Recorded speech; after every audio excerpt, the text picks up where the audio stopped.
Obviously, there are circumstances under which we would prefer you be on Zoom. I know that COVID is increasing in cases, so of course, if you feel ill or have been in the presence of someone, please make sure that you Zoom. Both my daughters in North Carolina. Yeah. Oh. But thank you very much for being here today. I hope the beginning of your semesters has been at least easy, if not easy, then going relatively well. With that, we don't have our secretary. Oh, he's on his way, he's in the elevator. We'll give him a second to show up for roll call and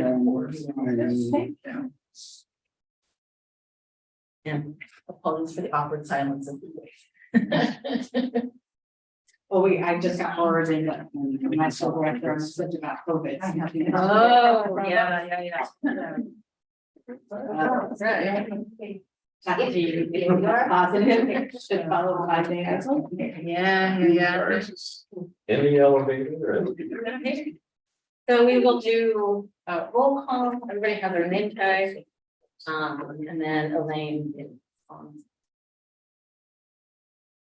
And then do you want to just continue doing that as we go through the agenda?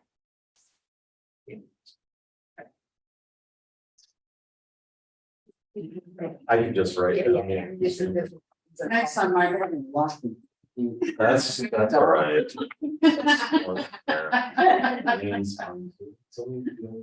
She's the only one for now. I'm assuming the chancellor and the provost will join us. I have not heard back if they will. Thanks. So as he's taking roll, we'll move on to minutes. Does anybody have any notes or corrections or anything for the minutes from our last meeting? July? I moved that we accept the minutes as they were provided to us. So,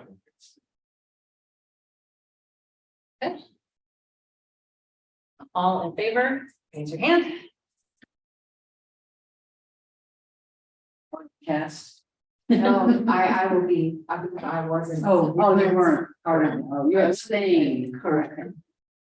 Any opposed? Any abstentions? And so the minutes pass. All right, I just have a few things I want to say. We'll get started. One, I sort of already mentioned COVID, but again, if you have been in contact with someone or are feeling ill, then please join us on Zoom for either the FSCC or the full Senate meeting. One thing I wanted to remind you, I think we have some I don't want to say controversial, but I think we have some issues coming up in Senate this semester that may involve a lot of heated discussion. So one of the things I wanted to remind people is just to keep discourse civil and constructive. We really want to be constructive. We want to make sure we're interacting with people that might have different opinions than us in a civil way. So I will give this reminder to the full Senate as well. But I just wanted that to be in the back of everybody's minds as we go forward through this semester.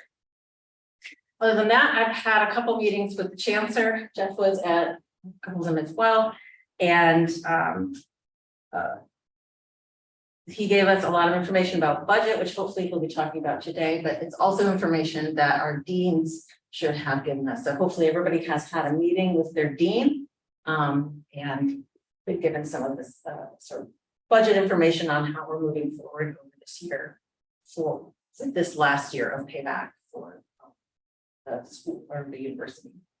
Other than that, the faculty advisory committee, which is a cross-system committee, so SIUE and SIUC, chose the winner of the inaugural faculty collaboration award to Dr. John Mata from SIUE. He's the department chair and associate professor of computer science, and Dr. Kushik Sinha here at SIUC, who's an associate professor of computer science, associate professor in the School of Computing. And their project was entitled Estimating the Burden of HIV in Semi-Urban and Rural Illinois. So congratulations to them. They will be receiving an award at the next board meeting. And with that, that's really all I have to report. So if anybody has any questions, we can move on with our schedule. I just gave my comments, so I don't have to say anything else for the executive committee. Let's move on to Elaine. Oh, Hi. Can you hear me? Yes, I okay. can. We can, yes. Can I hear you, Elaine? Oh, good. Good. Yeah, we are over at the airport, and I do have Cheryl and Wendell that are Okay. here with me, but I think they're trying to find a way to get in. But if not, first of all, let me say good afternoon to everybody that's on the call. And we're actually taking off for Chicago. We have the next few days with the Chicago Saluki takeover. So as you know, with our partnership agreements up there, we are signing a new agreement with Elgin Community College. If you remember seeing an article in the Chronicle of Higher Education about 2 or 3 weeks ago, it was a pretty scathing article about the lack of connection between 2- and 4-year universities as it relates to transfer and the problems that were occurring at University of Illinois Springfield and Lincoln Land, most of which we figured out through our Saluki Step Ahead agreements in those 12 or 13 programs. So they were anxious to sign with us because one of the comments came from a state rep here in Illinois who had a very difficult time transferring from, I think, Lincoln Land to Northern Illinois University. So we're excited to be signing that. I think the rep will be there with us as well. And then in addition to a host of other visits with Chancellor at the City Colleges of Chicago, Harper, McHenry, we'll be at a number of different institutions over the next few days. So really good stuff going on there. So again, welcome back. I know many of you never left and you've been just plugging away, and we appreciate all you do.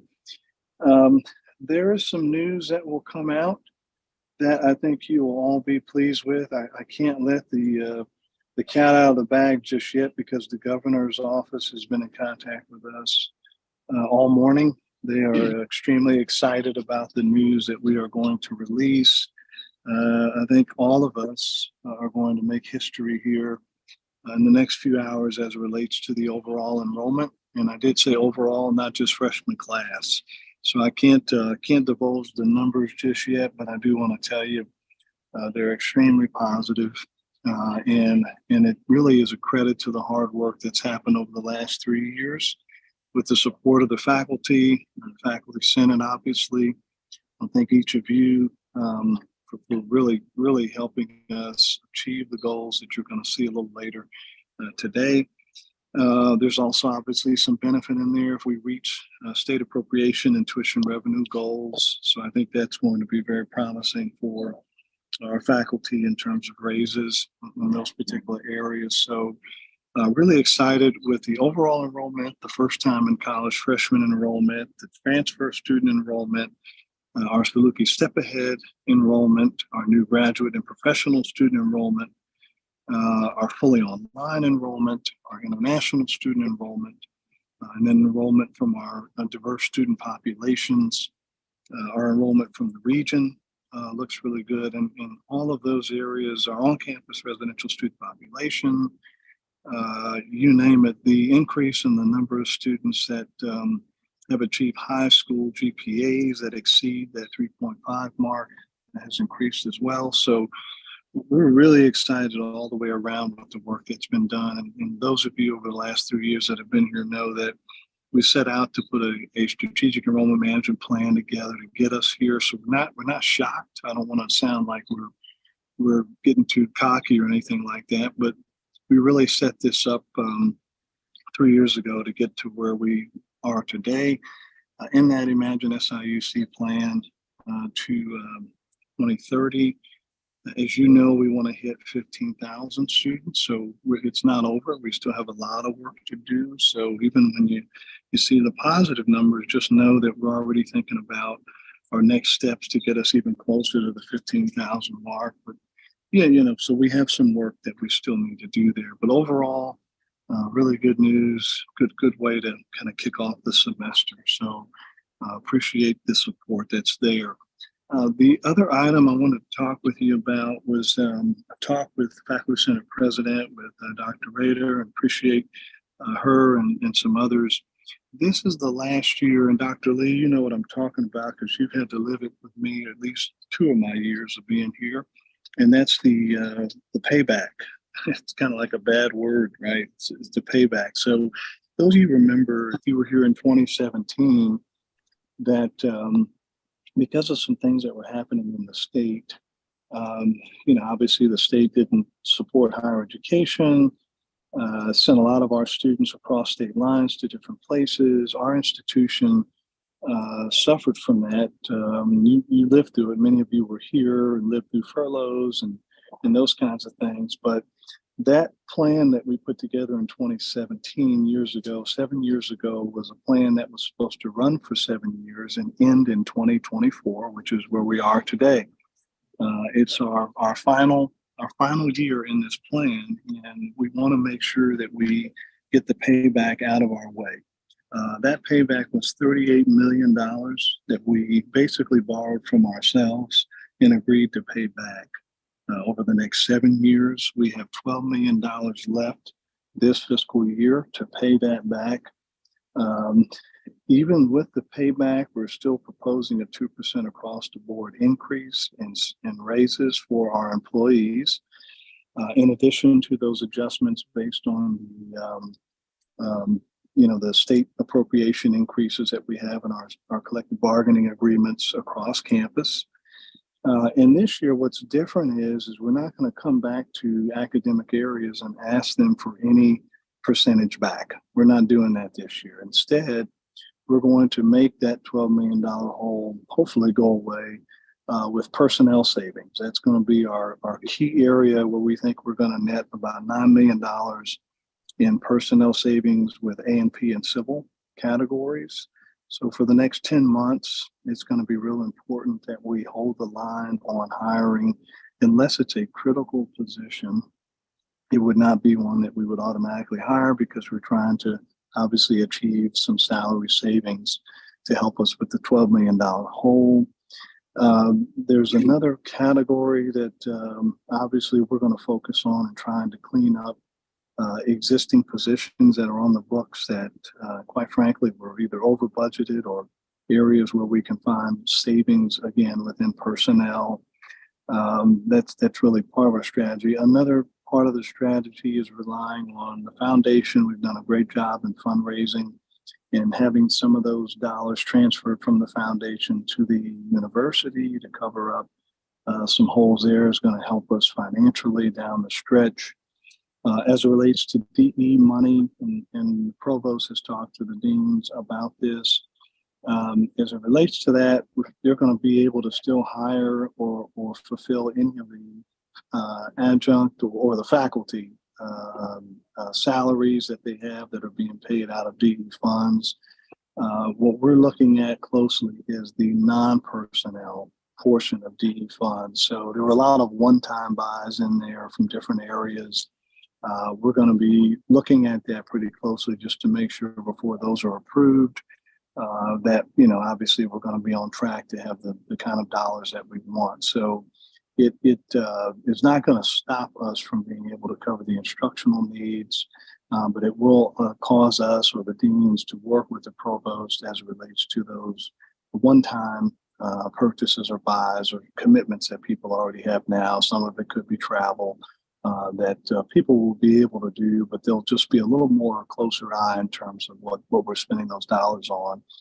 We anticipate if we follow that for the next 10 months, that we'll have the payback. Payback will be history. And this year it's supposed to be, right? Because it ends fiscal year 2024. Next year, that will allow us, timing on this to get this done now, will allow us to be thinking about the new collective bargaining agreements with our faculty in terms of their contract. That's going to be important in another year when we go back to the table. I want to make sure that Obviously, our faculty are in a position that's better than where some of them are now. In addition to what I just mentioned, we're still going to be going forward with the faculty equity study. We are in the process now of working through the scope of that study with participation from both presidents of the Faculty Senate and Faculty Association. And so we hope to be able to get that data and make some adjustments as it relates to where people should be, same way we did with ANP and Civil about a year ago. And so we'll do that. It also allows us to rebuild the reserve. You know, a large portion of that 38 million came out of our reserve. I think the myth was that we borrowed it from SIUE. We did not. We took it from ourselves. And so we do need to rebuild the reserve back to make sure we have those funds that are going to be there for, you know, rainy day or whatever we have to get to. But overall, we feel like if we all team up together over the next few months, we will get this payback out of our way. We won't have to come back to departments like we usually do in March and April and say, hey, we need 250,000 of your budget, or we need $500,000 of your budget back. We're not going to be doing that this year. That's probably the biggest change as it relates to the payback. Once it's out of our way, though, I think it will allow us again to look to the future and do some things we need to get done there. So, in a nutshell, you know, for us, kicking off the semester has been pretty quiet so far. Our students obviously are engaged in what's going on, but a lot of exciting things on the horizon. And I'll stop there. I don't know if we had a chance to get some of our folks, or Cheryl or Wendell. I don't know if you guys happen to jump on. Are you there? Really quickly, Yes, Dr. we're Lane, here. I would like Okay. to bring a quick point of order. So I actually said, I meant to introduce Elaine, and I think you heard it as Dr. Lane. Oh, So I'm you're- so sorry. I heard No, Lane. no. Oh my gosh. So really quickly, I wanted to ask Sheila, would you be all right if we're a little past 2 p.m.? Okay. And then is everyone all right with us continuing? Yes. Okay, so continue Oh on, man, I Dr. feel Tucker. so So- bad. I Totally heard fine. Lane and boy, I was ready We're happy to to go. get- I'm so sorry. I mean, so in Sorry our about norm, that. in the full FS meeting, you're usually at the beginning, so it's my mistake. But we are good with this order, so if you want to continue, and Dr. Tucker, if you Well, say as I'll well. get them out because we're going to board here in just a minute. So I'll give them a Yes. chance to say something very quickly. But we Yes, of definitely course. didn't want to be in the air and miss this. So that's why we were so anxious to get on. But Cheryl actually said, I think it's 2:00. So that's my fault. So go right ahead, Cheryl or Wendell, if you want to add anything. No worries, so continue on. Hi, this is Wendell Williams. I'm the Associate Vice Chancellor for Enrollment. Dr. Lane mentioned all of the great things that I think that we'll be getting some more details about it a little bit. I'm just excited, and I wanted to thank the Faculty Senate and I thank the Executive Committee and the representation from everyone on the job well done in helping us to achieve some monumental accomplishment. Thank you. Thank you, excited, good news. Good afternoon, everyone. Can you hear me? Yes, Yes. Well, just to follow up on the comments from the Chancellor and the Vice Chancellor, we're delighted about our enrollment numbers, but we're really just right back to work. And I will be looking at having listening sessions throughout the institution here in the next couple months. And as an opportunity as we develop that academic strategic plan to align with our institutional strategic plan.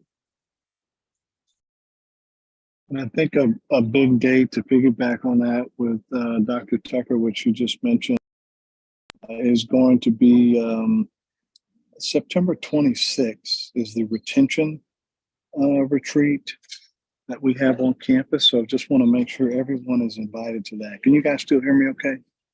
yes, Yeah. Okay, good.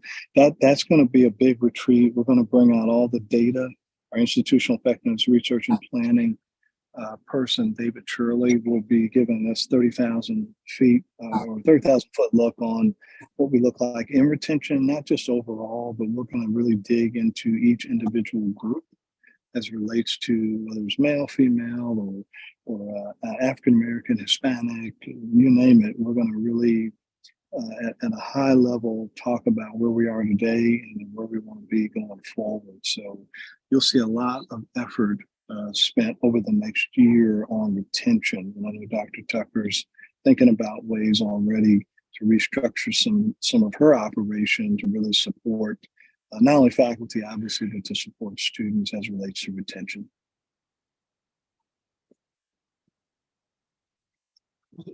Do you guys have any other comments? That you No, would I like? think that's it. All right, do you have a minute or would you like to end now and wait for your boarding? No, we have a minute. We're just watching the plane as you talk. See if they're going to start boarding. Yep, we want to stay here to the last minute. So go right ahead. Are there any questions? I actually have one question. I was wondering if either Dr. Lane or Dr. Tucker could speak a little bit about a decline in faculty over recent years, and if part of the upcoming academic or strategic plan includes an increase in faculty. Yeah, so I can touch on that. So as you know, speaking of payback and lack of state budget, it greatly impacted our ability here. This was before many of you lived through it. You've been here, so you guys know what I'm talking about. But it greatly impacted, our personnel, particularly faculty, staff as well. We've got the same issue on the staff side where those positions went away. To couple that with enrollment declines, which typically you need the tuition revenue and the state appropriation to be able to have the personnel that you need. We're just now after literally 2017, we're just now to a point where we can begin to have those discussions about what do we have as the workforce that's here as it relates to faculty. So I think you're going to see us over the next couple of years as we continue to grow. That's got to be the disclaimer, but as we continue to grow, we can continue to do things like our increases in pay as we negotiate different contracts. In addition to looking at areas that, based on their growth, they're going to need more faculty. And I know Dr. Tucker is already looking at that. She's already been able to add, in some cases, whether it's NTT or different areas based on enrollment, she's been able to give the green light to hire some folks there. So that will be a priority. To look at where we are. We also still need to, I know Dr. Lee's probably going to smile on this, but we still need to take a look back at where we are today, post academic reorg. We're not totally out of the water there. I know we've got some areas that are not quite back to where they were before. We've got some areas that shifted some things out of their areas. So there's still some cleanup work to do in that area. Now having our provost here on board, she can take a really good look at it as she develops the academic plan. But to your question, President Ray, that's the idea I think Cheryl is getting to with the academic plan being created. I think a lot of what you're talking about will be included in there, so we can finally see exactly where we want to go from the academic affairs perspective. Dr. Tucker, I don't know if you want to add something.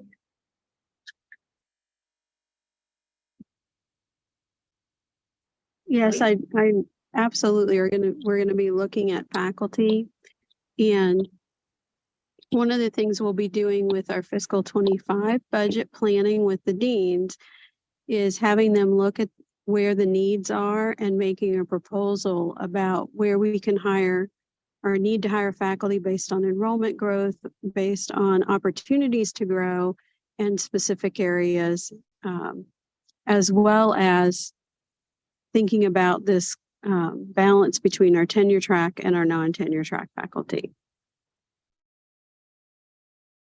All right, thank you. Dr. Lee?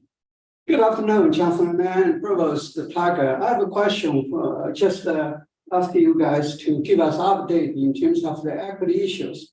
I know last year, Faculty Senate Budget Committee worked with Provost Office for with regard to internal equity adjustment, and also our Faculty Senate Budget Chair Mike Ickles did the presentation, and then it was stopped. We do not know where it was now in terms of progress. Another question about the gap between the faculty member salary and administration, especially chair and director's salary. And about 2 years ago, 1.5 years ago, I sent a memo to the budget committee to examine this issue, and they still held nothing going on. Perhaps either Chancellor Nan or someone else give us some update in terms of equity issues.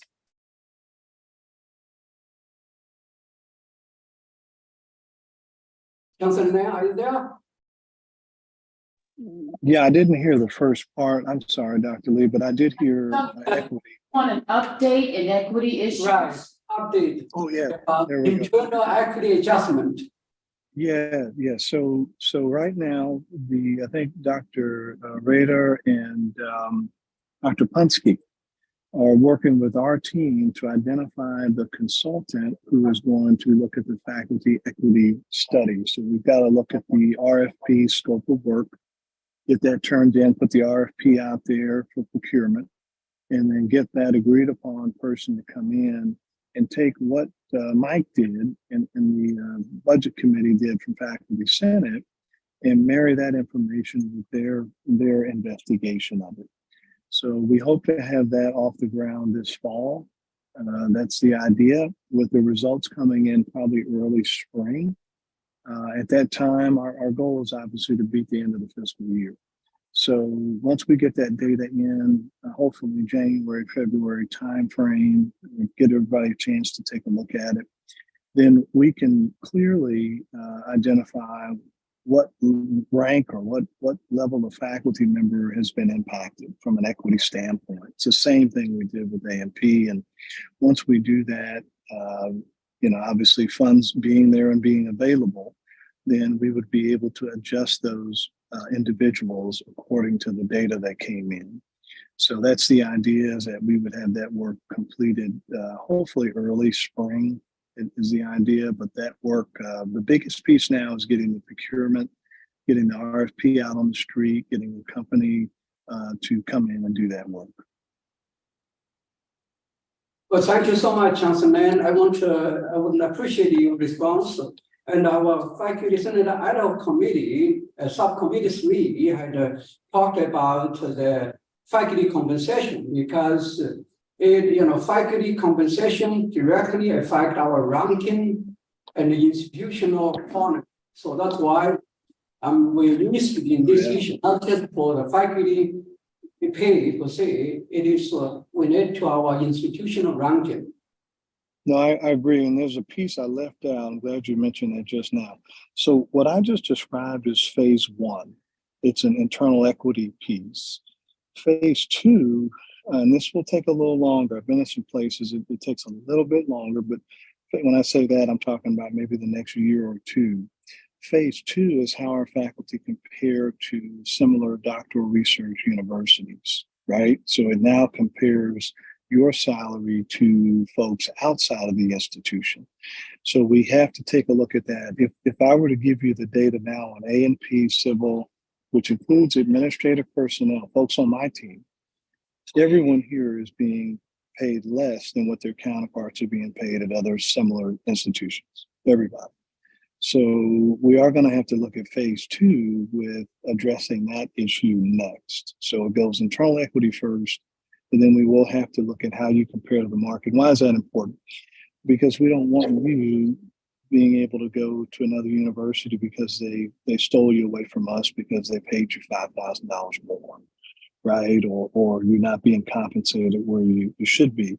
The biggest piece in that is that we're going to have to decide is at what percentage point do we want to be in the market? Are we trying to get to 90% of the what it would be? Are we trying to get to 100%? We'll have to take a look at, what does it take to make sure we don't have our faculty leave because they've been offered a little bit more money because, we obviously have a competition for faculty.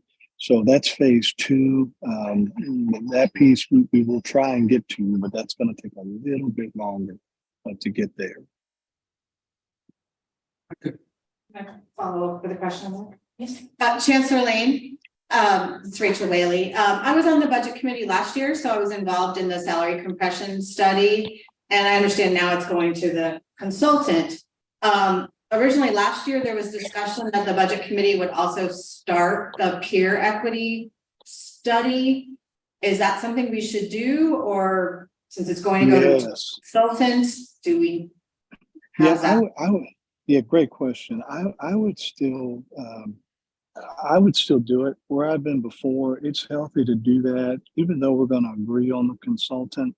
It's still good to do your own homework, right? So if there is a way that you can get that information, obviously we have it all internally, and that's what a lot of our groups that have submitted equity pieces to us, that's what they've used is more internal data from our HR and other sources.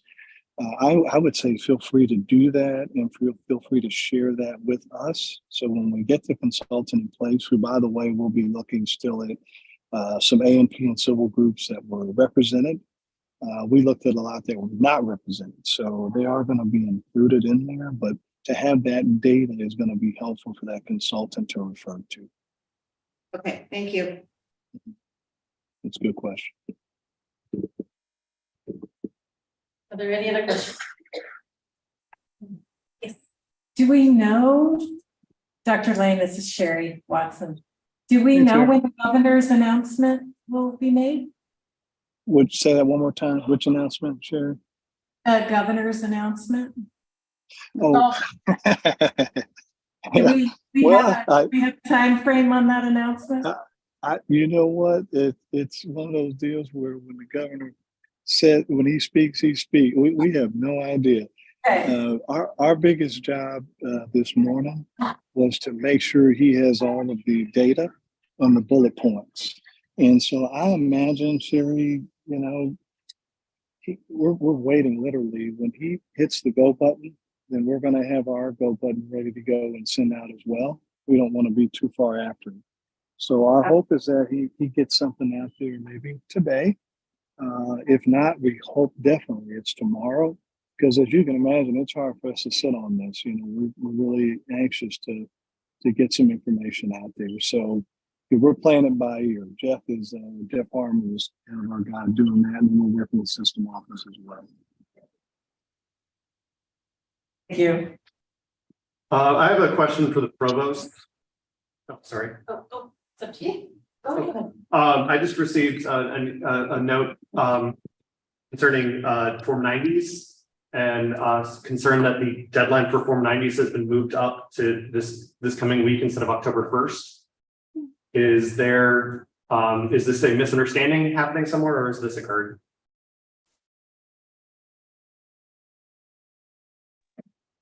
The deadline has not been moved up. There is we wish you would get them in early deadline of September 15th, but the deadline is actually Monday, close of business, October 2nd. Thank you. Jane. Yeah, Dr. Lin, I would like to follow the discussion about the salary study. You mentioned about the hiring external consultant company, and then you have described the phase 1, phase 2 of your plan. I was wondering whether when they hire the consulting company, we can do both studies together, to save some money. Of course, we don't have to handle or process or make decisions on the a peer institutional salary issue, but that way, we will be able to have things together, and then of course we can handle the intern salary issues, and then we can do the second stage. Just a thought. Thank you.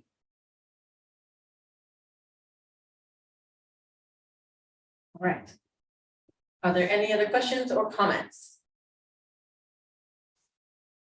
All right, thank you guys very much for being with us before your flight.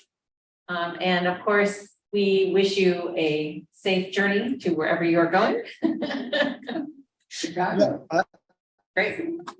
I think I didn't get that last question. They have us hopping on the flight, but I want to hear that. So can you email me what you just said? It was the last question that came out because we literally walking out on the tarmac, but I want to be able to answer that. So can you guys email that to me? Oh, I'm sorry. Okay, I gotta go, gang.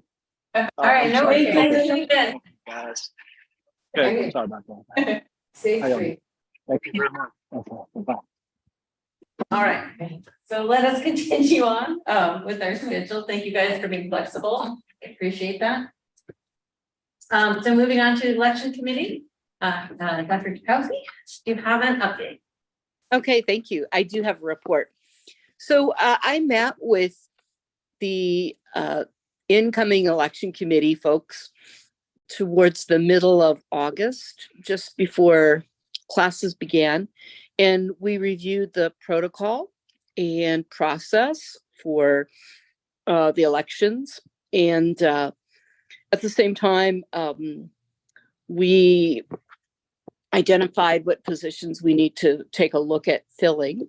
And I have been in touch with Josh, who is working with Human Resources to go get an updated list of faculty within the particular units where we will be electing people. And so as soon as we have that, then we're going to put out a call for nominees and then run an election. So we're in process, and I think, you know, we're working as quickly as we can. We would like to definitely have these elections concluded during the month of September so that we can bring our newly elected faculty senators in on our October meeting.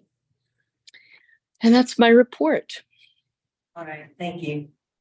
I have a quick question for you. I just want to make sure you got the information I sent you, and hopefully it was helpful. Yes, indeed. And it was actually very helpful. Both the information shared and Josh also shared some information. So I use that in our so-called orientation with our new senators that are on, or our newly elected committee that's on board. Glad to hear it. Thank you. Any other questions for Elaine? All right, we will continue on to Rachel Whaley, Chair of the Budget. Let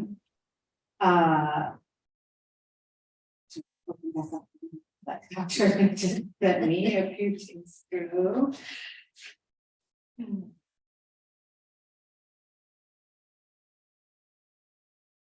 So my question, I need some guidance as to what else the budget committee does. Because last year was a special project year, and that's all we did. Yeah. Was salary compression. And I believe we had some extra members doing it with us because it was technically a provost task force. So it was both.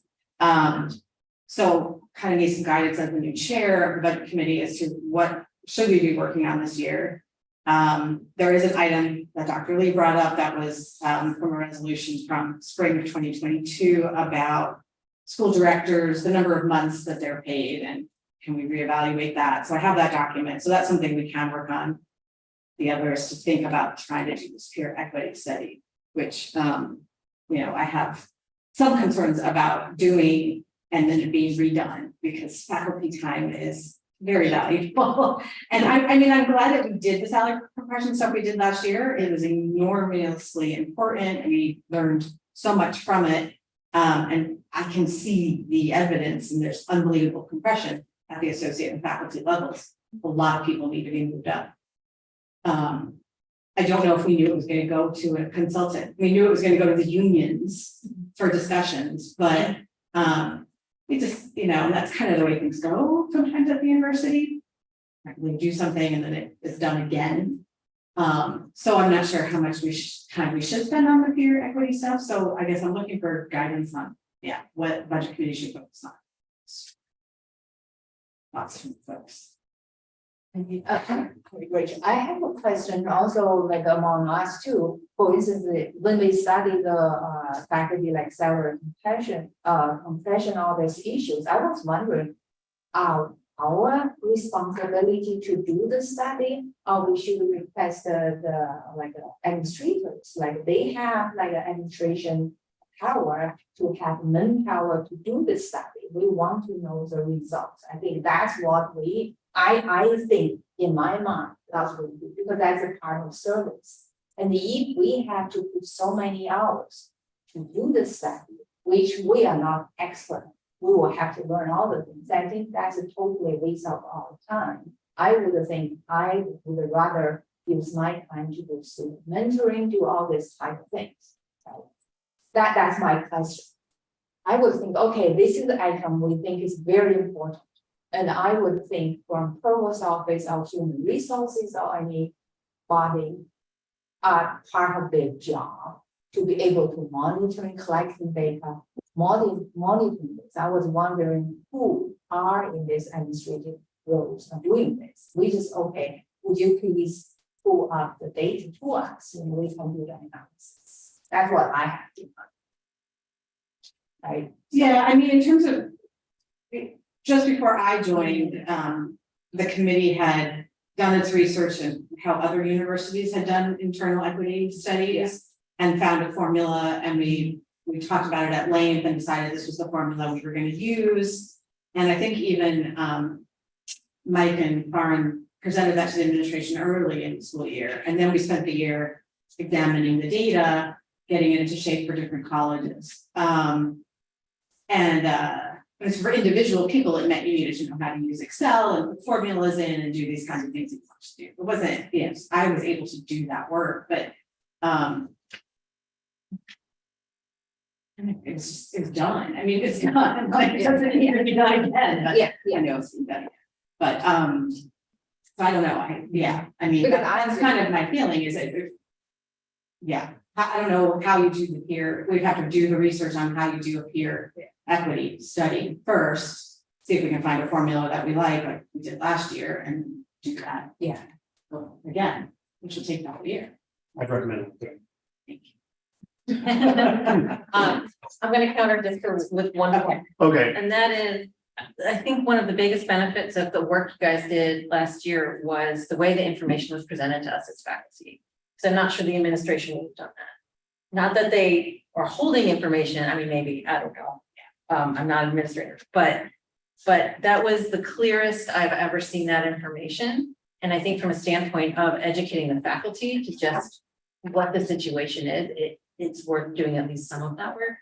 And I just really quickly, I think part of the idea of hiring an outside consultant is to get rid of any conceived bias, right? So the question is, how do you make these decisions as an administrator when everyone's going to assume that you're biased in some way, and we're all biased, right? So I think that was part of the decision to do that. But you know, whether or not it's a waste of money, that's a whole other question.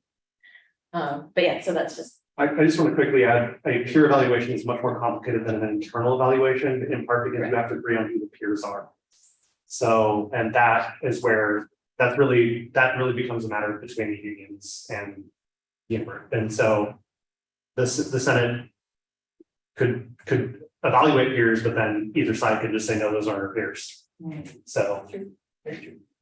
Well, yeah, I mean, no one wants this to be a colossal waste of time whatsoever, but I mean, who's picking the outside consulting firm?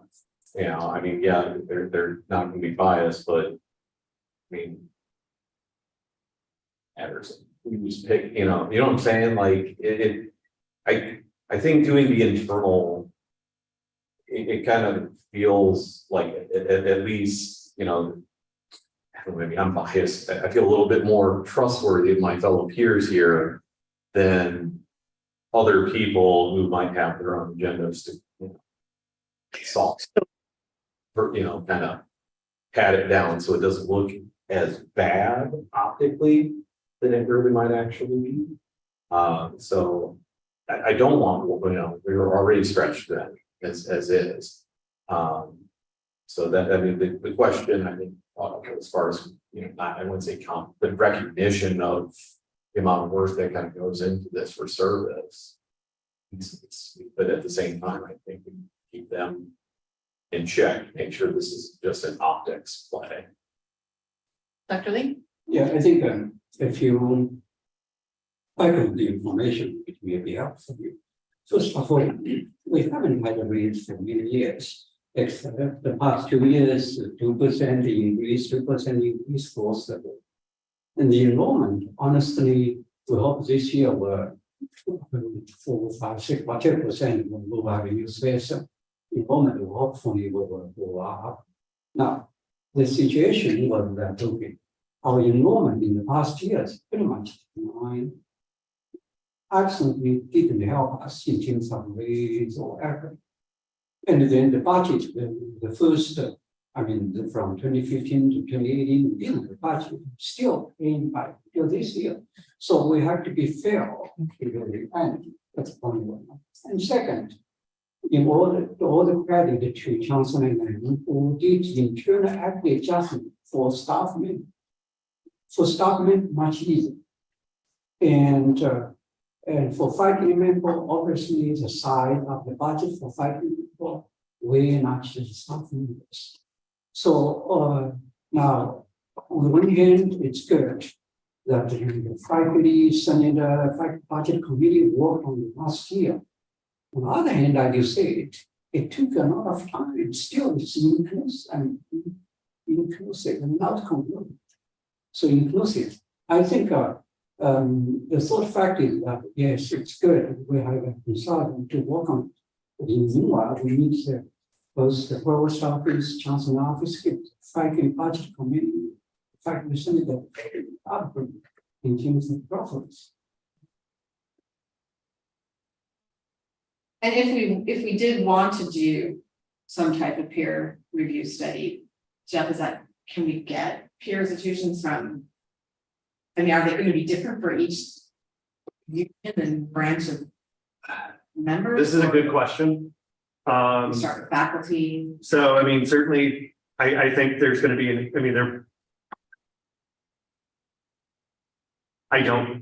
they should not be different.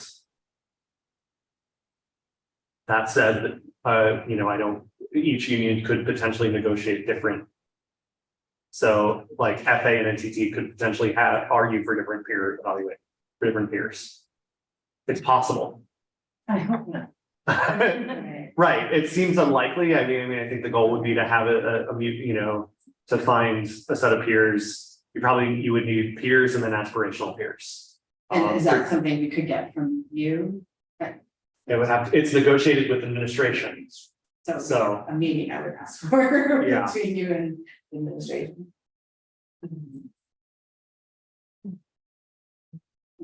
I mean, what do people think? Would it be possible to, as things develop, for the budget committee to be kept informed, and then that way you could make decisions about what you do with the developments, and it may be something that you can then, once there's a certain amount of information, you may decide that you want to study certain things, or rather than feeling like you have to know right now. Maybe, I don't know how much progress is being made on this decision. But could the budget committee, have a report or something that gave them, some shared information that could be, that you could potentially act somewhere. Because it's kind of hard, we don't know. Yeah, until, what we did in the committee last year, it may not have been binding, or, we were only able to be advisory, but we did identify the compression that exists, and we were able to really show, what's happening on campus. And I don't know how this will work out with this phase, but And what's interesting is we did it without regard, we looked at ranks without regard to when people were hired. But I had knowledge of my college of when people were hired, and there's no question that the higher salaries at every rank, well, not every rank, mostly assistant and some associates that were in school, were coming in at higher salaries. And that's partly why we're seeing compression. I mean, we just hired 3 people at what they're making after 18 years. So, but that is a sign of the market. And so that's kind of where I was going. So that's a sign of, well, what are other universities hiring people at, and who are our peers. So it seems like we would need like recent hire information from a lot of peers. This is the last thing I'm gonna say, but normally a contractual cycle will be compression, equity, compression again. So you do compression, internal compression, try to resolve that, equity, try to get everyone up to market, then you do compression again to see if if you created new compression through that equity. I think I agree with Cheryl, and at least your committee can work as a force to keep them on schedule, keep asking them questions, keep asking for the information as a way to just like pressure them to, okay, this is important issue, and then we want to have this information, then along the way, maybe you will be able to develop your own formula. So that's, that seems to be very complicated things. Or maybe they have their own like professions, like those chemists. So we have ACS chemist like society. They have this annual like salary, like average and everything. They could get that information. Now, of course, that will be more unit case. So unit will have their own like. This is our society, and then this is like our peer or operation. They may be able to break down. So that's something.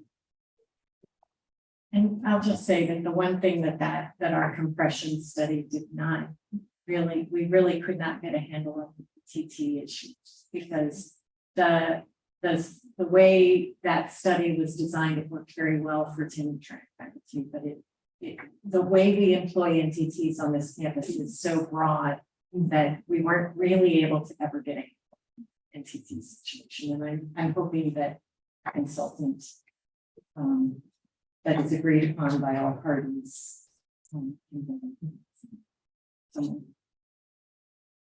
Have you been contacted by the chancellor or anybody regarding this process of hiring? Okay, so I will make sure that part of that conversation. Great. And then in a typical year, when it doesn't have a special project, and I suppose I should look at the we have an our OP. What else does the budget committee do? What should I think about for this year? Things we can do, or is it just kind of as things come up, tasked with something? I know we're talking about the faculty, we to pretty much talk about employees, the TT and all things.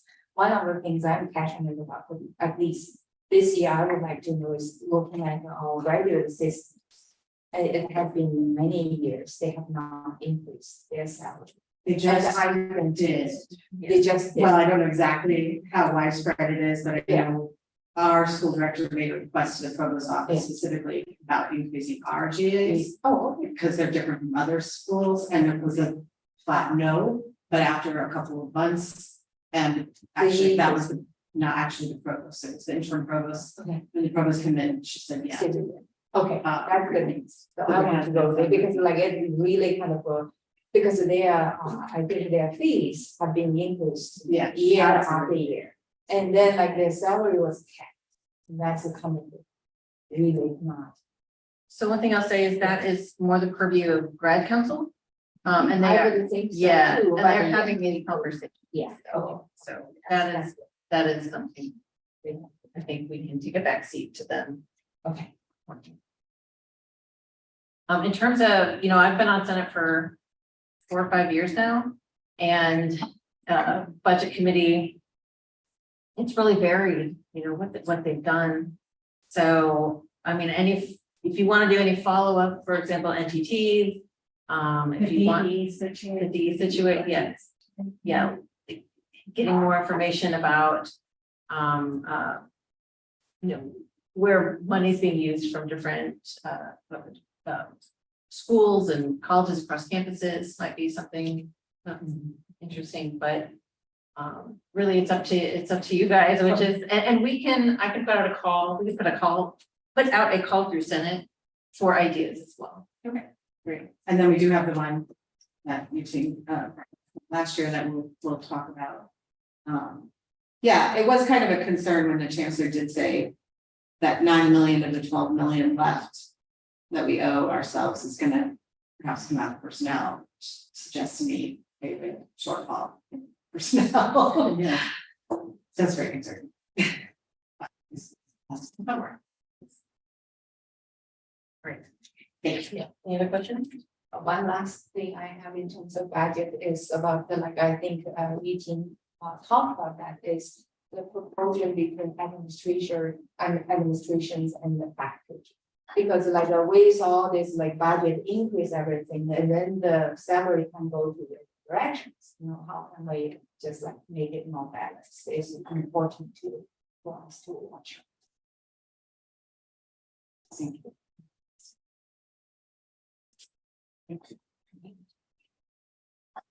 All right, so let's move on. Thank you. That was a wonderful discussion. Let's move on to committee on committees. Bert and Sherry. Okay. Sherry's been keeping up with most of this. I've just been kind of following along. We have managed to get people onto the R1 classification exploratory committee. There were a number of volunteers, and the committee made a decision based upon number one, creating a diverse committee, not only in terms of where they're from, who they are, their background, but also where they come from in terms of what school or department. So we've got some people coming from different areas, from different personal backgrounds, and we also then considered what we knew that they were already doing. There were some people who appeared to have more time to commit more time to this, because this looks like this could become ultimately. So have you announced it? Have you? I think it went out, but and unfortunately, butane, we're not named to the committee, and I'm sorry. Well, that's saving me time. I'm sorry. You're a good candidate, but you already have so many committees. So thank you, Michael, for being willing to serve on this. And then we have Arash Komai and Diane Sarko serving. And so we're very pleased about, we've already forwarded that to the Vice Chancellor. We have one other committee that we had started working on, and that is the Consensual Relationships Committee. Speaking of the chair of the Budget Committee, we've asked Rachel to head that committee up because we need somebody who can work on the appointments that are outside of that consent. So she's working on that, and we're going to support her in any way in terms of like making sure that the appointments happen as they relate to the resolution. And so that's in the works. And then we have a couple of campus-wide committees. Right, that still need vacancies here. Now, we got the AI and use committee together. We have not notified these folks yet because we don't know to whom they are to report.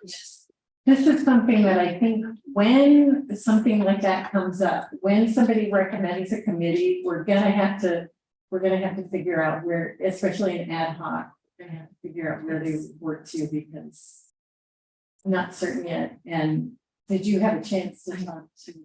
Okay, no, I mean, that was just like 2 days ago. Yeah. I know. Bethany is gonna reach out to, I think, Julian Julian Wallace yeah. about that, and we'll kind of move that committee forward. And then the other one, we think we have somebody appointed to the other one, which is collegiate athletics. Right, yeah, they were actually wanting some. I mean, Bobby knows she's on it, right? Molly knows Bobby's on it. The people that were the confirmed assignments back in July, those Yeah. people were notified by letters. Dr. Yeah. Baker signed those letters. I have no idea what the chancellor's office, where they're getting their people from. So It I will touch base. I tried to call her before the meeting. Yeah, we'll talk after. Yeah, We'll- yeah, let's, We'll powwow after. Yeah. It won't take up this time on this. Because there's a break in communication somewhere. We'll figure that out. Really, yes, it's kind of strange. We're not really sure.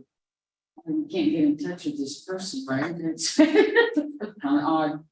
Yeah, But then there are two other committees that have two vacancies. One of them is the SIU Press Editorial Board.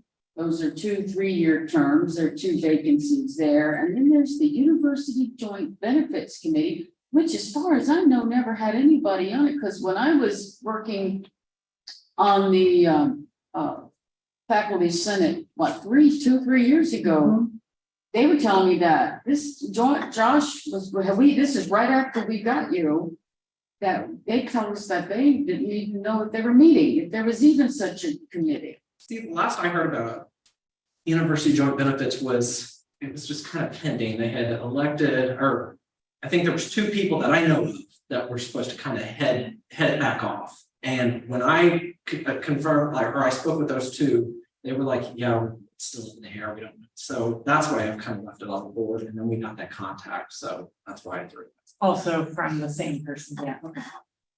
Well, We'll get clarification. we will go with that.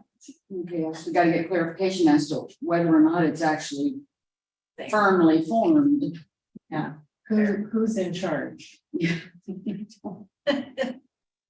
But the editorial board, now, I've lost track of that. So that's a new, that's a whole new opportunity.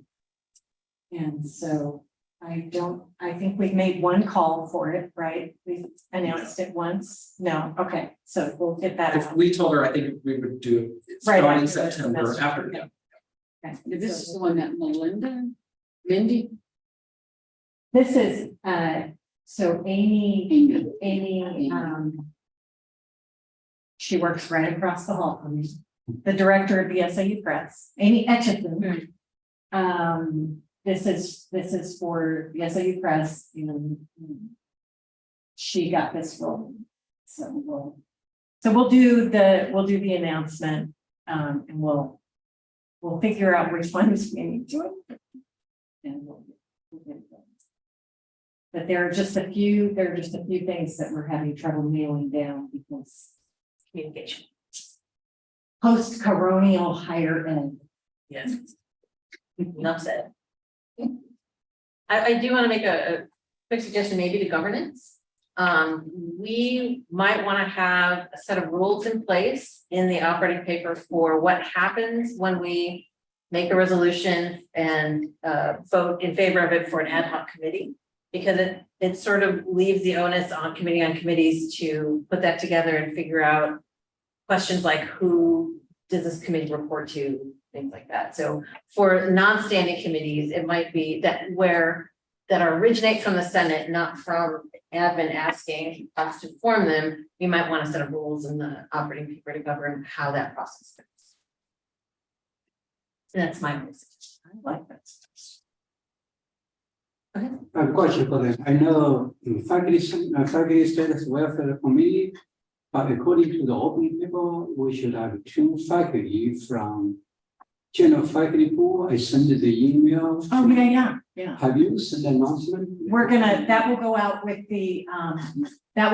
the beginning of the semester announcement. I'm sorry, it wasn't on here, but yeah, we will put out a call for faculty at large for faculty status month. I'm sure on the budget, the UEPC will need to. Oh, thank you. Yeah, years ago, we did that. The last time I was chair of this committee, we did that as well. I don't know if it just didn't happen in the past. Do that. Thank you. Can you send out to at least to us an update of the standing committee assignments for the faculty senate? Sure. Because I think I have mine is called draft. And I know like Mike Eicholz is not a senator anymore, so it's not on the budget committee, so I just need to see. Yeah. well, list of the FS standing committee. The FS standing committee members, great, so I have a meeting. Josh, have you been keeping up with that? I think Awesome, too. we're electing more senators and. Yes, yes, so they'll be placed on committees as well. So that will after the next election, but we'll keep it updated. Yeah. So. Anything else for the committee activity? Thank you very much for that report. I think you have a comment. Oh, sorry, Elaine, go ahead. Yeah, I do have a question. Can you hear me? Hang on. Yes. Okay, Yes. I do have a question for our committee and committees. The editorial board committee, is that new? Yes. Yes. Okay. Okay. And as far as some of the other appointments, if you have some questions, I'll maybe you and I can have a conversation and Sung-hee, like off outside of this meeting around how we did all that, because we did several calls and had people rank their choices for the various committees. And there was something with the intercollegiate committee. I have to go back and look at my notes, but I'll do that and maybe have a separate conversation with you about it. All right, thank you, Elaine. You're welcome. Are there any other questions or comments? All right, let's move on to faculty status and welfare. And before we get started, I want to thank our guest Sheila Caldwell for being here in person and for sitting for 1 hour and 50 minutes of the page. We appreciate your willingness to come and speak with us. So I'll hand it over to Dr. and Dr. Walker. Before we invite Dr. Poor to speak, I would like to report a few general issues with the faculty status welfare committee. First of all,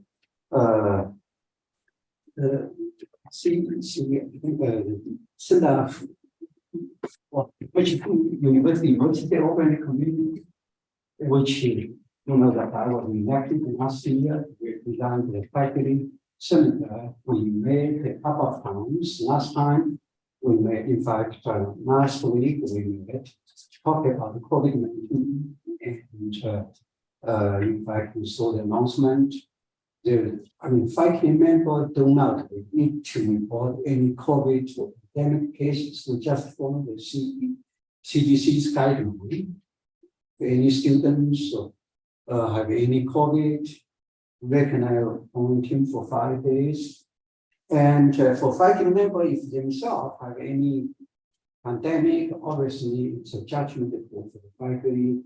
Either they might do it online or in person, whatever. It's up to the faculty member by working with collective bargaining agreement as well as the Union Faculty Association and Provost Office.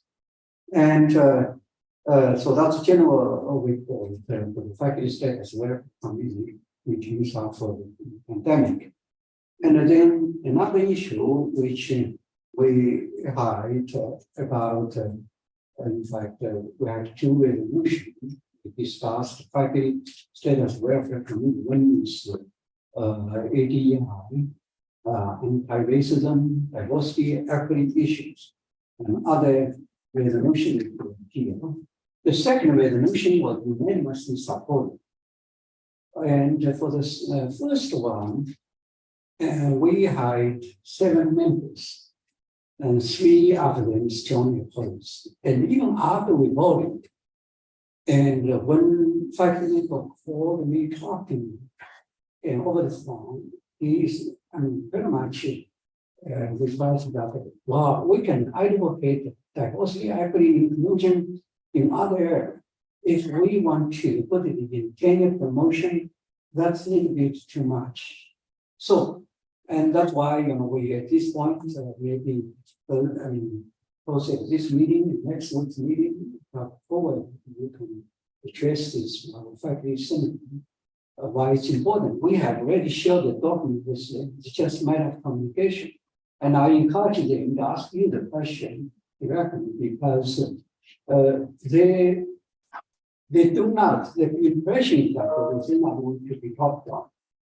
And they think what, if it's top down, that's number one against shared governance. Number two, and diversity, equity, and the ADI can be integrated in other areas, not necessarily to tenure promotion. So that's a good argument.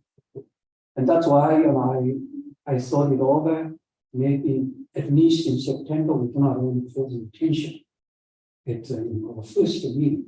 So it's nice that you can first address to our executive committee member here, and next week in office our general faculty senate. So I will stop here before we talk about the second. No, thank you. I appreciate that feedback. So I do want to kind of start a little bit from the beginning, and I'm also here to entertain whatever questions you have. I know the faculty had concerns, but I want to address any concerns that the faculty senate had. So this came about because Dr. Dubchuk, I know you all may be familiar with him in his role as the academic innovation VP, the faculty advisory council for the system basically came up with the idea, not the diversity advisory council. So they came up with the idea to actually develop these recommendations for tenure promotion, but they wanted to be fair about who should be the ones coming up with the recommendations. And so when Garish approached me, I said, the Diversity Advisory Council is system-wide. We have representatives from the School of Medicine, from Evansville, as well as Carbondale. We have about 22 members on that council. So I said, we would be happy to actually develop those recommendations. So from September 22 to April 2023, we basically researched and developed the recommendations that you have with respect to research, teaching, as well as service. So we looked at the different categories. We looked at institutions that have best practices. I know I usually start my day reading the Chronicle. So as they talk about this being too much, this is very common in higher ed. So that's one of the reasons why we were able to see, and I mentioned the Chronicle because they actually did a pretty extensive article, I want to say around the time we were developing this October, November. I'll be happy to forward those articles. They were actually showing how many institutions were adopting this. I came from a college and, they actually put it in their tenure recommendations as well. So it may be unfamiliar to some of the faculty, but like I said, it's actually been a trend now in higher ed for a while, and I would be happy to supply that data. I am pleased that it was a faculty resolution. I know Evansville is actually taking a similar approach because our goal was not for it to be top down. We also basically said these are recommendations, and we understood when we were developing them that we're not saying faculty actually have to adopt, these recommendations. We looked at the different areas, and our goal was to say we want to encourage more faculty to do some of these scholarship activities, and also for the faculty members who are already participating, we want to make sure that they can get credit.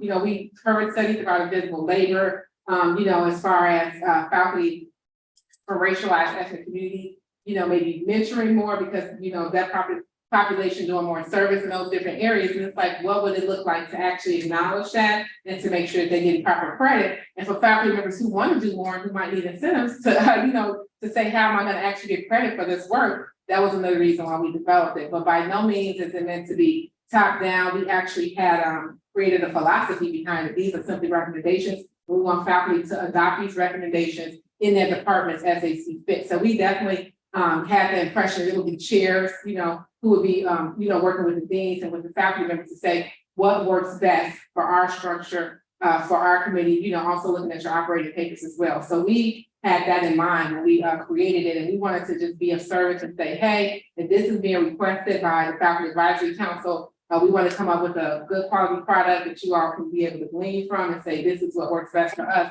And again, to give proper credit, as both institutions, the School of Medicine have said, we're committed to being an anti-racist, diversity, equity and inclusion institution. So we wanted, this is another step to that end. So I hope that makes sense. And I welcome any questions you all have, but I do want to just reiterate, again, these are recommendations, and we really want people to adopt these recommendations as they see fit, and again, hopefully give credit for the work that is already being done, the good work that is being done in these spaces. Any questions for me?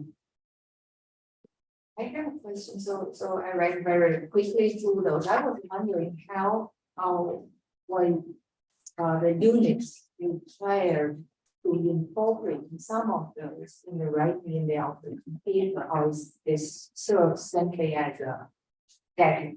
Because right now, I think many units are developing their operating papers. And regarding how that. Yeah, and that was part of it too, is that we did acknowledge the operating papers at the end, they'd be able to glean from them in the document they see fit. Because we know that it's shared governance, it's a collaborative process. So, hey, we want A through E, you know, from the teaching section, let's adopt that, but we don't want the rest, you know. So we were kind of imagining that people would be negotiating this with the faculty in their department to see what's best for, you know, what their capabilities and what their goals are. Yeah, for instance, like the operating paper from the unit, and then like 2/3 of faculty approved theirs, but if theirs, for some reason, they didn't include any of those, would that still be okay? Or is you need to give the upper administration will be sending back, so no, that's not good enough, because you have not included this, or you're going to enforce this? Yeah, we're not, that's a good question. So if they say we're gonna basically not include that, we're not enforcing it, we're not saying, hey, this should be sent back, you should have taken something from the article, I mean, from the recommendations, yeah, we're not enforcing that, but we were hoping again, if faculty again decided it was a resolution and it was something that they wanted to adopt, so that was really the goal. We were saying, we're gonna turn this document over, in a lot of ways you can do with it as you see fit, based on what you would like to adopt. So as you talk about, you know, you might have one department who chooses to do it, you may have another department who says this doesn't work for us, you know, at this time, and that would be okay. So I have two questions about this particular document. Yeah. Where would these recommendations, so are these, am I understanding that these recommendations would live at the operating paper level, not at the provost standards level of tenure and promotion? Well, based on my knowledge, and I think I would say that I had more conversations about this with Dr. Ahrens than I did with Dr. Frazier. So I'm making that distinction because I'm not exactly sure how they work on each campus, but we did imagine that they would be in both states. So they would be, so this would be updating the provost guidelines for tenure and promotion to include these. That's exactly. Okay. Related question. So there's a recommendation for faculty to develop a 3 to 5 page personal statements.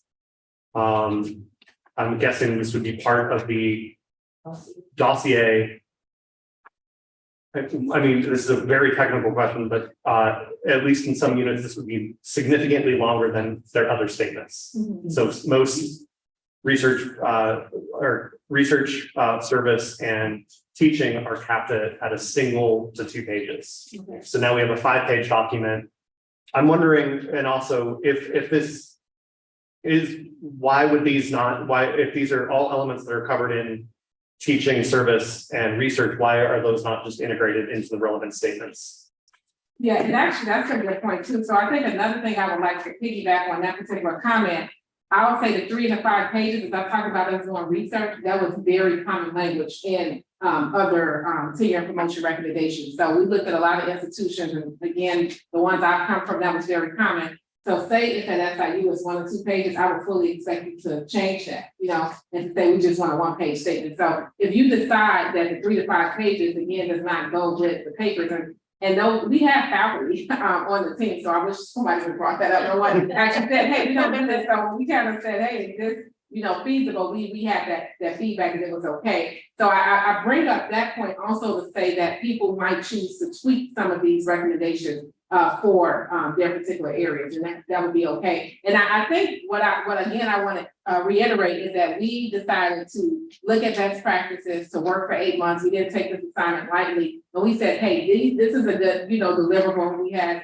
different people look at it, but again, if you all say, hey, we want to keep this and we want to change that, we fully expected that to happen. So I'm not glued to read this way and it needs to actually be executed or you know, outlined this way. I want to go back to what I originally said. There are people who are doing really good work with ADEI on campus, and we thought, again, how can we acknowledge and reward that? And for people who want to do more, how can we incentivize them to do that? And so I think if you keep those 2 premises in mind, if you're adopting things based on you know, what you're doing in your department and based on the campus, as long as that particular idea is being fulfilled, that's really the goal. And again, we looked at what best practices were, and we collaborated with faculty, with different leadership, and that's what we came up with. Again, fully expecting some of those things to be modified.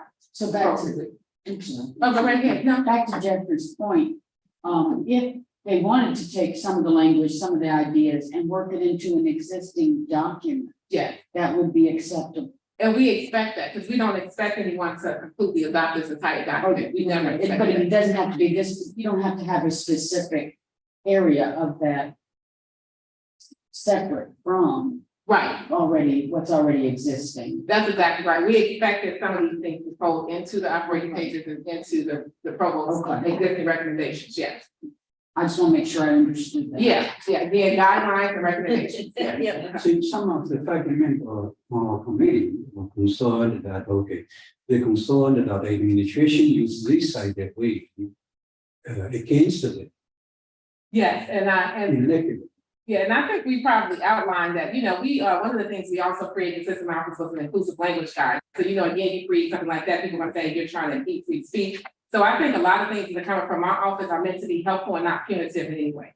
So I think that needs to be clear. We're not trying to punish somebody. If you have a faculty member who doesn't, do these things depending on their chair and dean. So again, you're also gonna go with rating papers, you're gonna go with your chair. So if your chair say, hey, I really want people to do A, because they feel like that's beneficial for the department, then again, it's the chair making that decision. It's not us saying you have to do it this way. We're again supplying a document that we think will be helpful to the university as we move in that direction.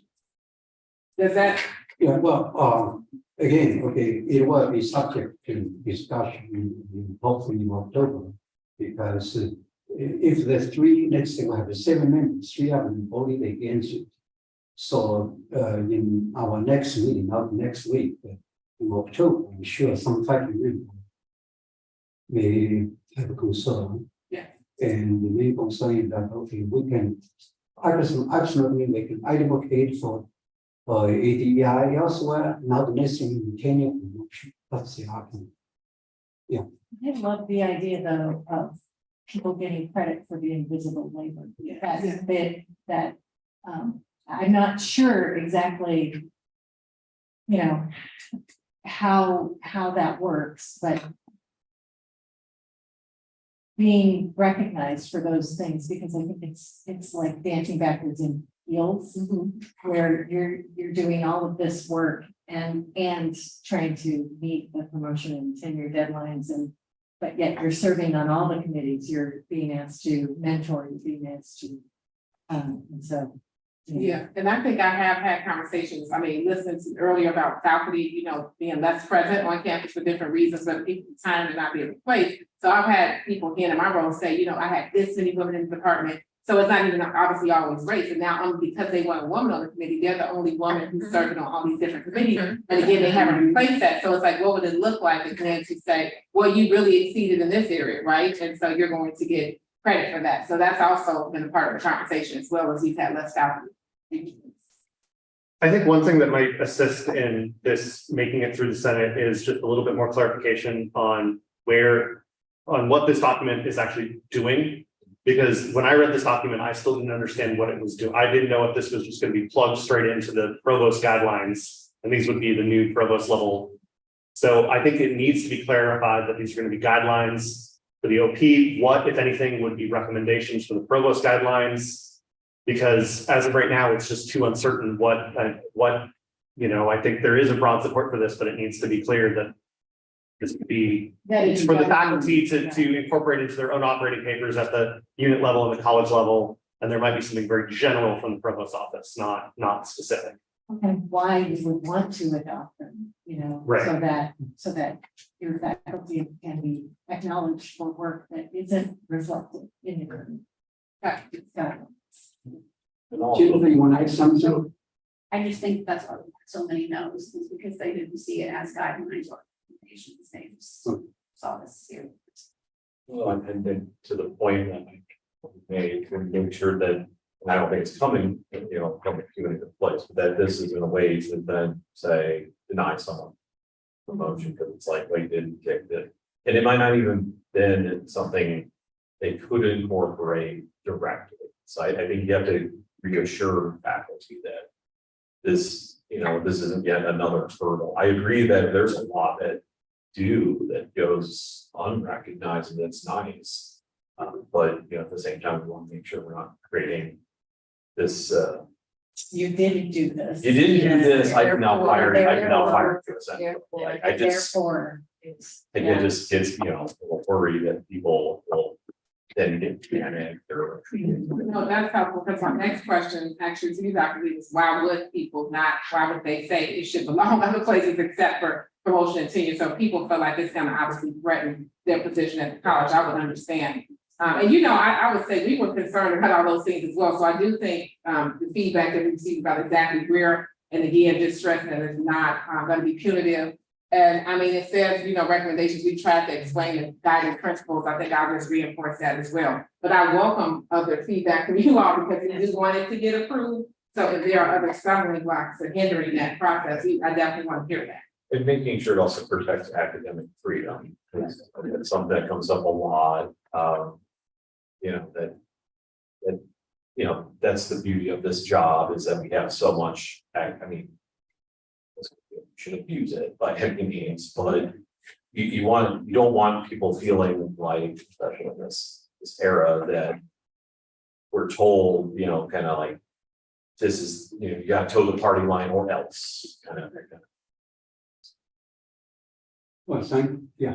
Oh, I have a question. I was just curious, how do you mentioned like there are quite a few people who were against this recommendation. I'm just curious, what are the, you know, their resolutions? What made them feel not comfortable to vote to support it? Well, Do you have any as I mentioned, the number one, Yeah. they think that this is a top-down issues, okay, it's not faculty driven. Obviously, I myself attended the FACCS and I took the order from Tiffany. She asked me to work on it, and the faculty system, you see faculty, the council talked about this, you know, you see the faculty involved, okay. And the provost chancellor didn't involve, okay. And the second one, the argument is that, well, ATI can be integrated in other way, not necessarily in the critical stage of tenure promotion, because some of them see tenure promotion very critical, and they are afraid that they will be punished or if they will negatively punish them. That's why, again, that's why almost like 3 out of 7 totally against it. May I ask, when it was it presented that it came from this, who was it presented it came from? Well, I think to protect our faculty, I can, without the name. Oh, no, I'm not the faculty, I'm asking when the ADI promotion and tenure guideline was presented, how was it like, say it? Well, I showed them the guideline. Okay, did it say this came from system, or I'm just asking How was it introduced? Yeah, when you introduced it to your committee, did you say this came from Sheila Caldwell, or did you say this came from faculty? Well, you said, you know, I think maybe Jennifer. I don't think we said it, I don't think we said her name. Well, we can just read over. Yeah, it's an example. Well, it says that's like your system at the top. Yeah. So you don't have to say anything, but that, I mean, I think it shouldn't be a problem. Yeah. Yeah, it's consistent. Well, yeah, the reason why I asked that is because when we had our meeting, we specifically said that we wanted it to be drafted as a faculty resolution and for it to be kind of presented on behalf, that this is something that the faculty to adopt. So I understand it was like the diversity advisory council, and again, being able to explain this representatives from all. But our goal was for it to not be looked at as I mean, we compiled it, but again, the goal was that, hey, we feel good about this, and we want you all to, you know, have questions and feel good about it as well, but the intention was to not present it as a top-down document. I don't think we explained that it was guidelines, and I think that that's probably what scares some people. Yeah, okay. See, in principle, absolutely, where we should, it's a matter of communication and also understanding. That's why we have to have this process, maybe 5 minutes have more time to think, to digest. And that's why maybe in September, we will rush for faculty. Maybe we think about for a few weeks, then in October, we can get the most stuff. And so I thought it was really important for you to be here to give this background. Because I'm on, my involvement in the FACSF committee has been really recent, so I don't have a lot of this background.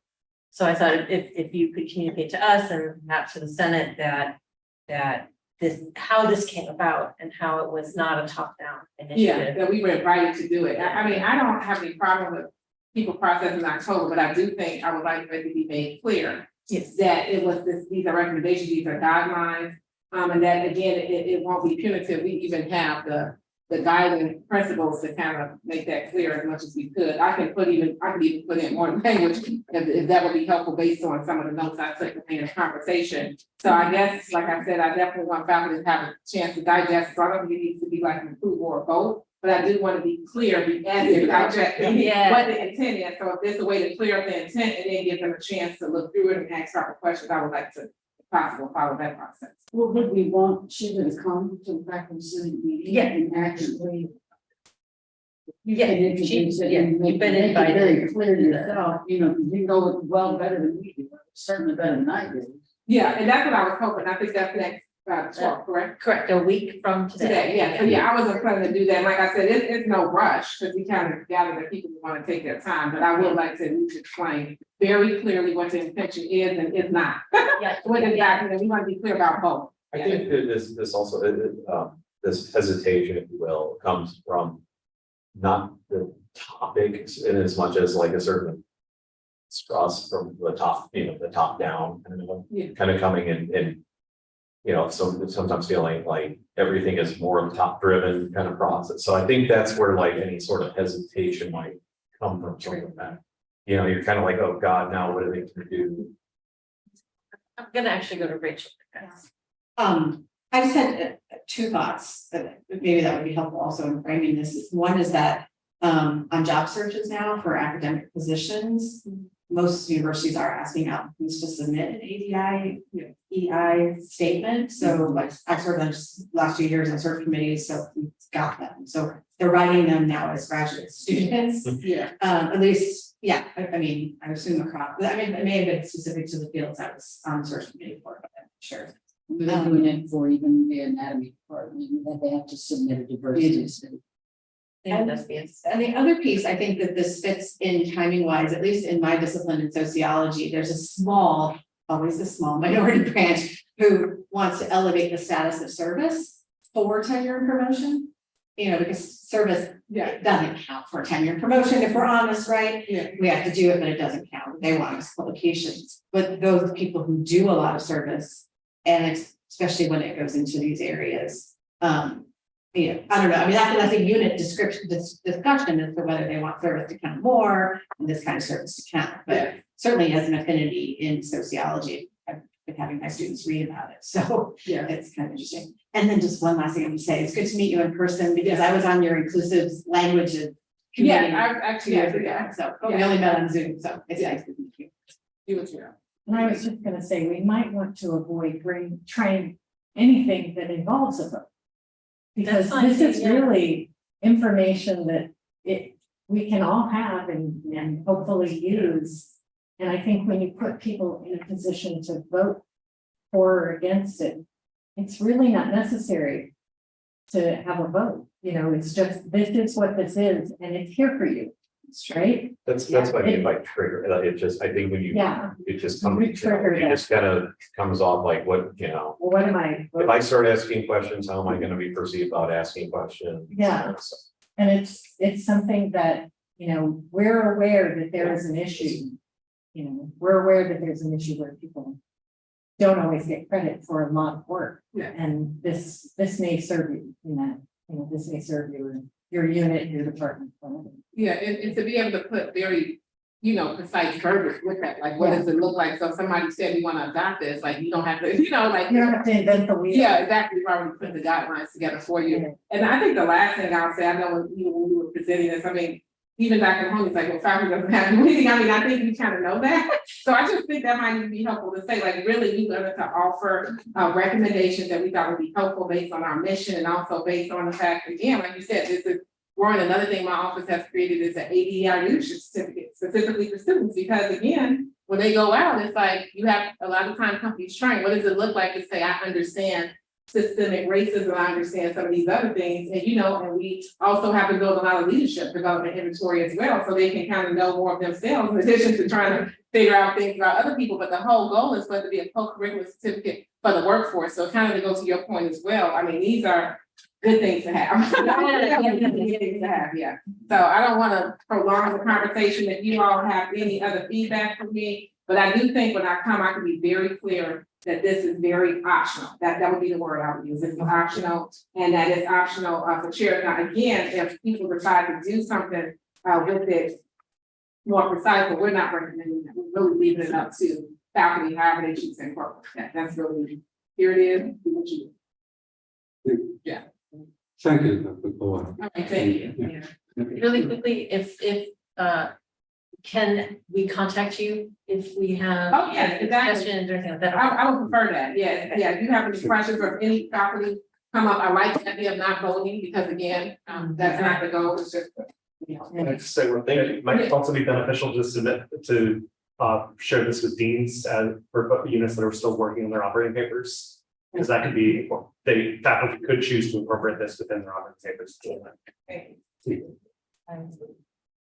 Well, one resolution here. thank you. Thank you. Thank you so much. Thank you. Thank you.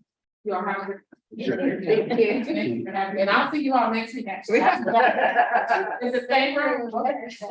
It'll be like we never left. Again. Well, this resolution for faculty support, faculty development, in fact, unanimously endorsed supported by the faculty status welfare committee. So I know a few whereas there, just see there. Okay, so and any question for me before we move it to the agenda? Okay, I move it to put it on the agenda next week for next meeting in a second. A second. Good. So we're going to go. Okay, so we'll say in favor of putting it on the agenda. So against? Abstention? Jeff? According to Robert's rules, committee can just advance the resolution. UC does not need to vote on this. Thank you. Okay, that's fine.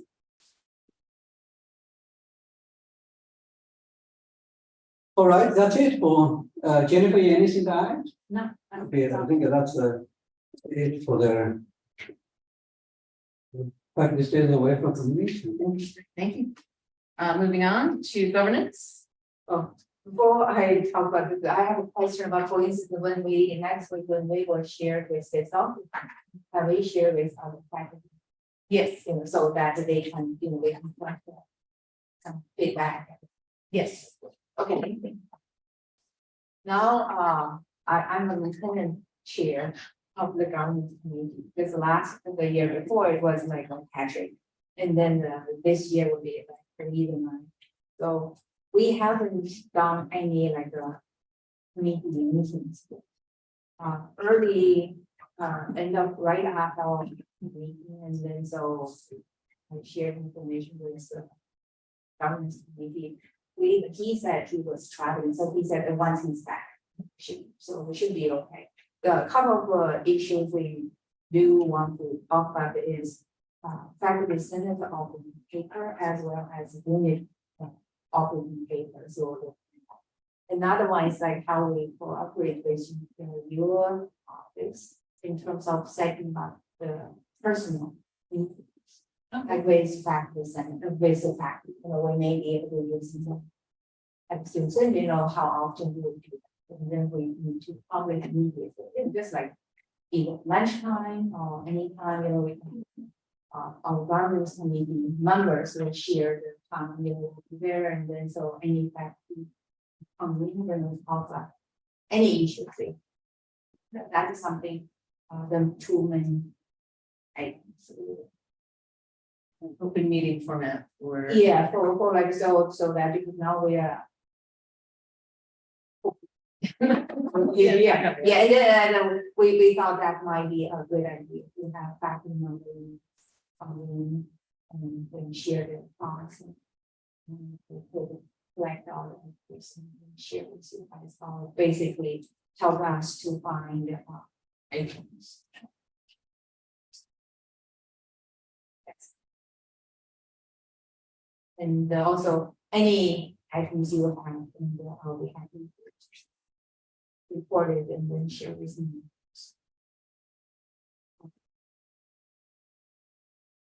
Any questions?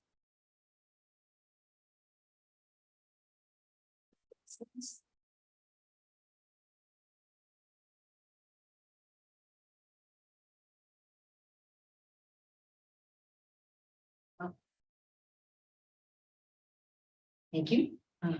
Moving on to UEPC. We have 6 or 7, kind of 7 RMEs that we're in the process of reviewing. We're meeting electronically via email. Some of them were lost for some point, so we're beyond the deadlines for these. So we're trying to get through these as quickly as possible. So far, no questions have emerged. I'll take it. We'll vote this week to advance them and provide it, hopefully by the next Senate or at our Senate meeting, we can bundle them and just vote them all together. We're also going to look into this Form 90 stuff and find out what's going on with these deadlines and try to get something to going forward about them. Making sure that those deadlines are appropriately communicated at all levels. Yes. What's the Form 90? The Form 90 are, there's 2 different Form 90s. There's Form 90 and Form 90A. We don't normally review either, but it is generally within our auspices of UEPC. Form 90 is normally the creation or change of a single course. And if Form 90A involves a change to the catalog beyond the course. So that could be the shift of a requirements in a minor. So instead of one course being required, it now has 2 options for the elimination of course. These don't generally rise to the level of an RME, though Form 90A can be associated with an RME because it documents the calendar, the catalog changes.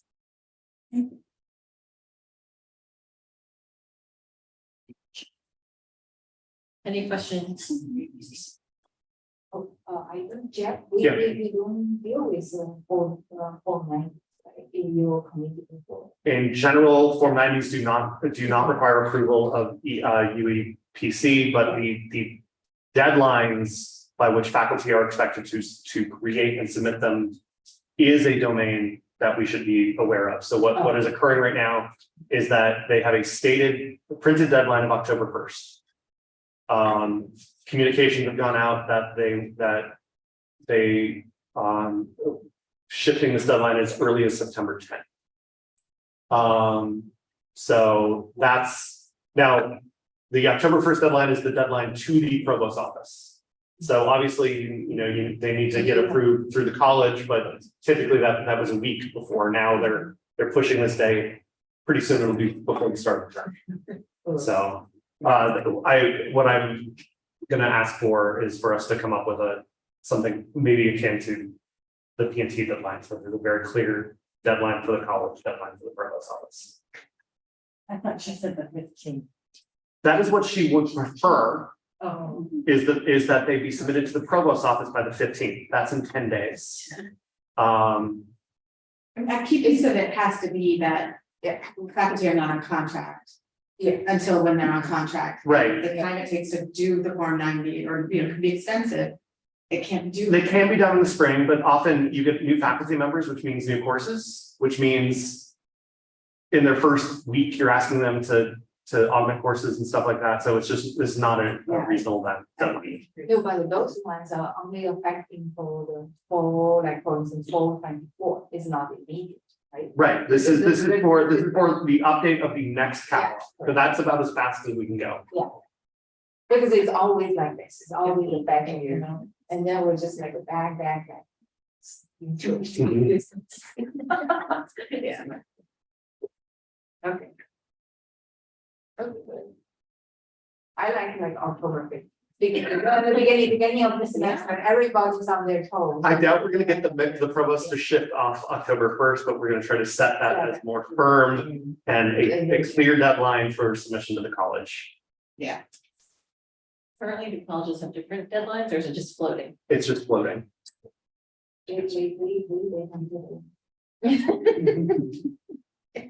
Shocking. All right, thank you. Any other questions? Thank you for your report. Moving on to our last committee, the Ad hoc Committee on Institutional Ranking and Educational Quality. Yuting and Elaine. Okay, I know I have to leave in a Yeah. few minutes, but I will report briefly, then now you can add anything you want, okay?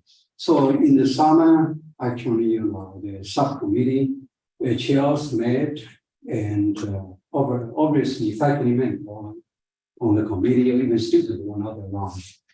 And we added 3 undergraduate students, 3 graduate students to the ad hoc committee. In fact, according to the resolution approved by faculty senate, at least we need to have 3 undergraduate students. So the new provost met with me and the name suggested we should add 3 undergraduate students. So we took the suggestion, we add 3 more graduate students to the committee. So subcommittees. For each subcommittee, as you know, which include the faculty member, the faculty senate, Mike here, Elaine here, and students, and then some administrative representatives. We're still waiting for the provost to appoint some administrative representatives on each of the 3 subcommittees. The first one, student success support. The second one, academic reputation and a relationship. The third one, faculty compensation. And we're going to have a general meeting scheduled. Actually, thank you, Josh, for helping us to put together the doodle pool, and we're going to schedule it maybe after 15 minutes. So pretty much that's the report. We're going to this general meeting about the week or 10 days. Anyone add anything? Yes, we did also have a meeting with Provost Tucker and David Shirley and Wendell Williams, and met with them to talk about the use of data and how we could update our data, as well as how we can align what we're doing with some of the strategic plan objectives that the university has outlined. And Provost Tucker was very receptive and also, added that we may want to try to align some of what we do with the academic strategic plan that she's looking at putting together. And so I thought we thought that was very heartwarming, that they were actually, very interested in working with us and very interested in looking at ways that we can improve our rankings. Very good. In fact, she suggests that we also need to look at our actual peers and as well as aspirational peer institutions. Mm-hmm. Thank you. Thank you, Yuting. Bye. Have a good evening. Any questions for Elaine? I have a small question. I was wondering whether the ad hoc committee you guys have, how do that? Does your committee couple with like they're talking about the VCR talk about the R1 like institution like a committee? Are those are yours working close with them, or you are totally independent? You're not planning to. How we're working with what? I didn't quite catch that So part. the R1, like remember, like VCR was talking about like a R1 moving all institution to R1 institution. Yes. So there's some interface between that and in a couple of the committees. So the faculty piece, we definitely recognize that we need to have more tenured and tenure track faculty who are research oriented faculty to be able to address that faculty component. So that is one thing that we have an eye on. And when we did meet with the provost, actually both times we've met with her, that issue did come up, and that she was hoping that we could, help to push that agenda in some way, or support it at least. And then the student success piece is also important, especially in terms of graduation rates. So that's another element that does feed into the R01 piece as well. So there is some interface, and we're not working independently of it. We're trying to work in a collaborative and interconnected way where there's overlap. Thank you. That's a really good point, though. Thank you for bringing it up.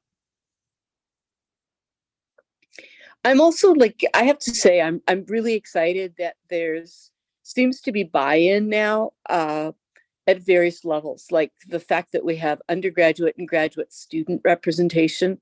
So there's some buy-in on the part of the students, but also on the part of administration. So we've got each committee staffed now with some administrative representative. And Dr. Lee did not mention that we met with our new communications director, Jeff Harmon, and he's very interested in working collaboratively to be able to use some of the information that we kind of culled together around, our numbers for improving our rankings, and use that in a way to try to market the institution in ways that can help us with our visibility. And that component around recognition by your peers is also one of the pieces that is important in the institutional rankings. So over the summer, we did meet with him and David Shirley to talk about how their entities could support us and how the information could also be helpful in the overall plan to improve our rankings. And so I was pretty heartened that they were willing to meet, but B, willing to participate on the subcommittees and, and have some vested interest to support us as well.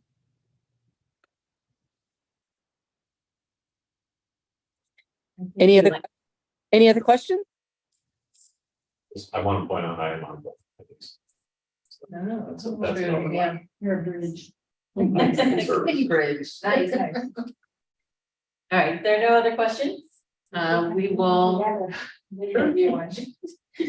finish the reports part of the meeting. We'll move on to old business. Anybody have any old business? Anybody have any new business? All right, then, yes, no, okay. All right, we will assume everyone will be yes. Thank you guys for being here in person for the first meeting. Really, really appreciate it. Elaine, we look forward to having you in the room with us as well. Thank you. Yeah. Next week, where will we be meeting?